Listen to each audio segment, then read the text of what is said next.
Hello everyone, it's Tim here. It's been a while since my last video. I wanted to check in on all of you and give you a few updates and of course wish you well and thank you for all the hard work you're doing. I'll start off by talking a little bit about the winter semester. I had lots of questions early on about what we would be doing in the winter. Given the situation, we thought it prudent to come out with the information that we would continue more or less with how we've been approaching delivery up until this point. So the majority of our courses are currently alternative delivery. And of course, we have some courses that require face-to-face, and those courses are going forward. We're going to do something very similar for the winter. I think we're going to try to have more in-person classes. We're going to try to have more in-person services, etc.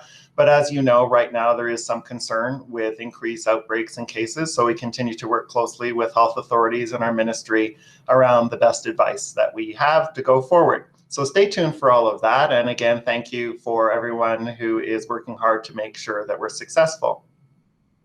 The next thing I'd like to talk to you about is the President's Advisory Committee on Equity, Diversity, and Inclusion.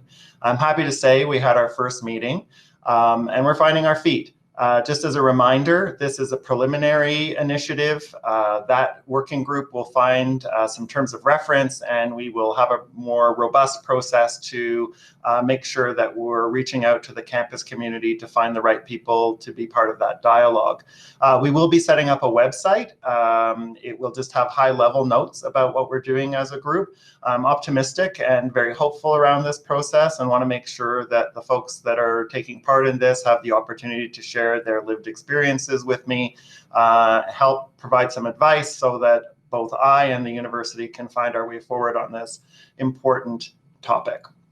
And finally, I want to talk to you a little bit about some things I've spoken to you about before, and that has to do with compassion for others. You know, sometimes it feels like we forget that we're in the midst of a pandemic.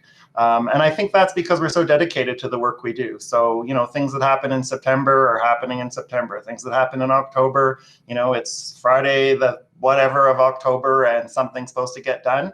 And so sometimes it feels like, you know, we get caught up in the mundane or the administrivia of being a university. So I think that's good. We're doing our jobs. On the flip side, it's really important to recognize that these are extraordinary times with extraordinary pressures, and people are responding really well for the most part, but sometimes not so very well because they're human. And so, you know, part of my message, and I've said it before, so please bear with me, but I think it's really important that we try to remember everyone's doing their level best, and we try to make allowances when they're not doing their level best. And if they kind of are a little bit cranky or seem to be on their last nerve, that we give them a little space, circle back, make sure that they're okay. Also, that if we see people that are struggling, if we have the capacity to do so, that we reach out and we try to support them to the best of our ability. There are some supports, and I know they're imperfect, but they are there. And so I strongly encourage people to look at mru.ca/student wellbeing in terms of the services for students, and mru.ca/employee wellbeing for services for employees of the university. You know, we're going to keep trying to see what we can do within the midst of all of this, but for now, I do really strongly recommend that you look and see what's available, if not for yourself, for others. So in closing, I want to wish you well. I hope that everyone in your families and your loved ones and friends are doing well and staying clear of this nasty virus. And for goodness sake, if you're not feeling well, stay away and self-isolate. And that's something we just need to do for everyone in our campus community. So for now, I'll sign off. And again, thank you for all you're doing. And I hope to speak to you very soon.